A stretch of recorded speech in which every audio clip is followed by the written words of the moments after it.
Good to see you too. Yeah, I got something coming up. I'm excited. May 23rd. It's always a great experience to hop back in the ring. Yeah, a lot of people have got goodwill towards you, Jermaine, especially over here in the UK, wanting to see you do well and climb the ladder again to a big opportunity. First fight of the year. Happy to get the wheels moving, although a little bit late in the year so far. hmm Well, boxing can be like that sometimes. It's kind of up and it's kind of down. So I'm just trying my best to stay prepared, stay in the gym, and stay ready for whatever. So when we got this phone call, I was excited because I was already halfway prepared for it. So you're getting ready for something. You had an idea that something was coming your way. No, I didn't have an idea, but a lot of times I'd have been caught out of shape, and I had to, rush and get in shape. Like, I can get in shape, that's not the problem, but this time I was just like, why have to put in all that extra effort and work when I can be using that extra effort and work towards something else to help my game and develop something instead of using it to get in shape. I'm glad you mentioned the weight. Last couple of fights, including the big fights, you've kind of been heavier than your previous kind of, around the 2019 year where you were a lot lighter. So what is the target weight for yourself, Jermaine? Um, I really haven't got no target. Just I don't want to be too small, not too heavy. Probably around 240. Um, Somewhere around that ballpark, I'm thinking. When you fought Joshua and White, how did you feel at around the 250 mark? I always kind of been a bigger guy, even though I'm short. So 250, I carry it great. I really don't have a problem carrying it around. It just plays a part with like the stamina factor because I'm kind of busy moving around a lot. So it can wear me down some. But when I fought Joshua, I was around 230. I think I felt good. I was able to move. Only problem I had with that fight was when he was grabbing me, I didn't really have the weight to push him off me. I can get him off me, but it was more of me trying to wrestle than just pushing him off me. Yeah, that's right. For White, you're 257. For Joshua, you're 234. How do you feel when you mentioned there being lighter, just not being able to push up, but when you're heavier, do you feel you'll be able to take the shots better? One of the big parts of your game is your chin as Uh, well. I just think I could take punches. Honestly, I just think I was blessed with that. Even when I was 234, I didn't get hurt in the Joshua fight. He caught me with a good body punch. I think it like knocked the wind out of me. But outside of that, I was honestly, I was decent. I didn't feel like I was hurt. And it was crazy watching him the next three fights after me. He's knocking everybody out with the right hand. And I'm like, I was taking that punch. I wasn't getting hurt with it. And he's crushing everybody else with it. So Devin Vargas is the one in the opposite corner. This feels like for me one of those fights where not only is the pressure on you to look good, but there's also pressure on you to perform and get a good win. So there's the opportunity over potentially in Saudi for you to get into that heavyweight mix. Yeah, I mean, I always want to look good. I know, obviously in the sport that's not going to happen every time, but me, I'm a huge critic, so I always want to look good and give a good out and give a good show. So I've been working on some new stuff in the gym. Hopefully, I can, it implements and hopefully I can put on the show that people wants to see. I mean, people already kind of like the way I fight, but I'm just trying to put on the style.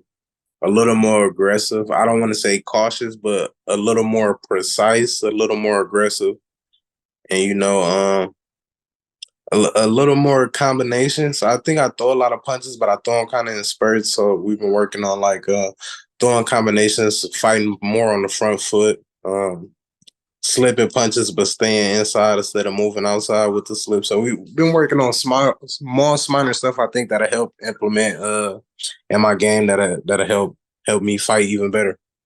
All hustle, no luck. Huh? All hustle, no luck. Yeah, yeah, all hustle, no luck. We when you wish for stuff, it seems like a lot of people that's talented or they just pray about stuff and wish for stuff they don't work for it the same.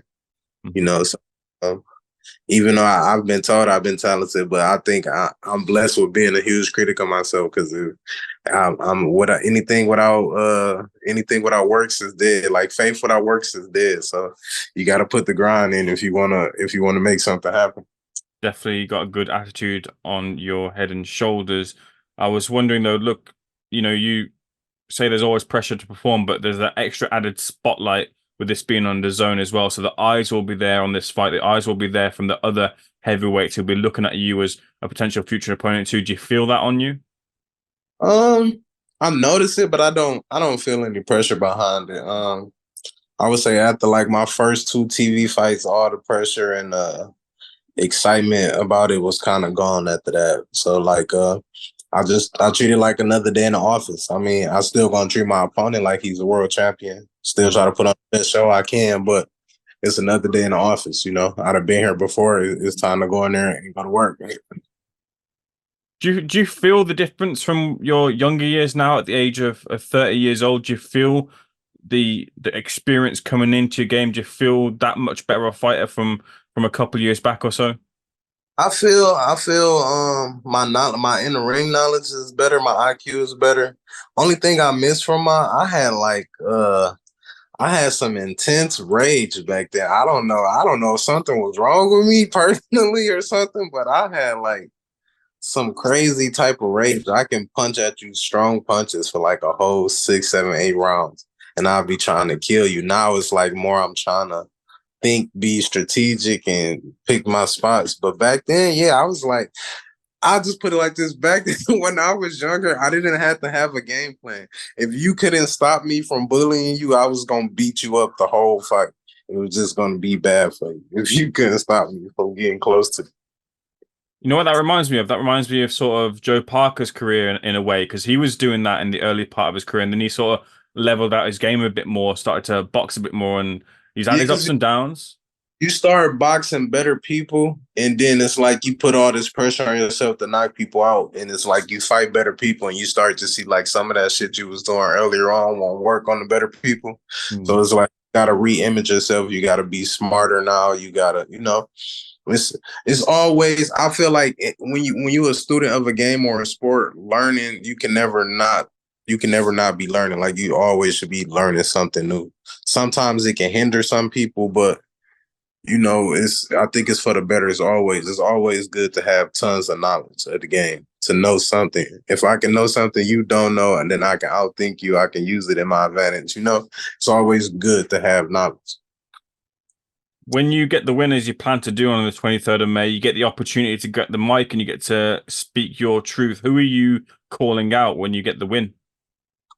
Man, we want them all. I get asked that question a lot. And, we want any of the top guys. I'm not running from it. We trying to, I guess we put in a position to where we have to fight our way back up to the top guys. So basically anybody that's staying in the way, anybody. You were, when we last spoke, you were eyeing Dubois. He's now taken on Philip Hergovich. What do you think of that fight? I'm low-key scared to say names because I'm like, damn, everybody I want to fight got obligations. So I don't even know who to call out at this point. But I want to see that. I want to see that. I think that's a good fight. They both highly ranked. Hergovich got the Hergovich, if I'm not mistaken, is he ranked number 1 for one of those belts, if I'm not mistaken. IBF. IBF? Yeah. So this fight probably will be for that position, and so who knows? Only thing I don't know is I'm trying to remember. I think a couple of those belts might get vacated, if I'm not mistaken, because if they sign that rematch, then Usyk won't be able to defend it, or Tyson won't be able to defend it. So I think the WBA and the WBO might be coming into the win. So fight game is gonna pick up if this happens.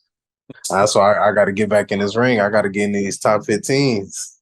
I think I'm still ranking the top 15 for one of the belts. I think WBO. I was ranked like 9 for the WBO and 14 for the IBF, but it slipped. Who do you pick? Who do you pick in that Dubois Hergovich fight?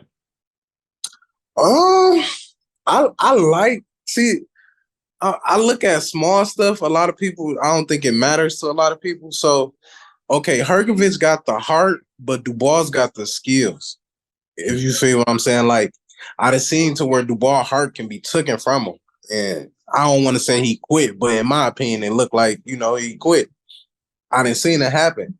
But I done seen Hrgovic muscle up on people, but he don't has the clean boxing skills that Dubois has. So if Dubois can get in there and box him up and do what he got to do without being mangled or hit on too bad to get hurt, I think he can pull it out. But if he let Hrgovic get in there and make it rough on him, I think Hrgovic gonna take his heart. Did the Miller win for Dubois not do anything to change your mind on Dubois' heart? No. I mean, I think in the early rounds of that fight, it looked good. It looked nice, exciting. They was trading, they was going forward. But I think once Dubois seen that Miller wasn't, capitalizing or turning it up, he just started turning it up and kept feeding the punches. He seen that he was tiring them down. But I don't think that don't make me question his heart. And that fight didn't make me question his heart or nothing. It's just personal little viewers. Me watching him fight or watching something. That's my personal opinion. Is it going to come down to the little things between Deontay Wilder and Zhilei Zhang? I personally think it is. You got two people that's gonna knock each other out, and then you got two people that just lost to the same guy because they didn't do nothing. Like, I don't want to say they didn't do anything, but they didn't do enough to secure. Like, Zhang dropped Parker, but he didn't do enough to secure the fight. Like, he just, after he knocked him down, it's kind of like he gave up. I don't know. It was crazy. It was crazy watching it because I'm screaming at him like, "Damn, you got at least punch back. You just sitting there now being a punching bag. I don't understand this." So, and then kind of for the Wilder too. Wilder, he a couple rounds he showed that he could punch, but it was like it was like he was going through something mentally in the ring. Like, he wouldn't punch, and I can't even really say he got beat up because it really wasn't like he got hit a lot. He was like Parker was fighting his arms most of the fight. He was just moving out the way, running. So I don't. I was a little weird. Jermaine, if you were planning to fight either Wilder or Zhang, which would be the harder camp to train for, both physically and mentally for the game plan? Wilder, because of the height. Hmm. It's my experience with sparring and fighting taller guys. Depending on how they use their height and their reach, it's harder to get to them. It's harder to get to them and get big punches off. You got to work more to get to the big guys than you would to somebody around kind of my height.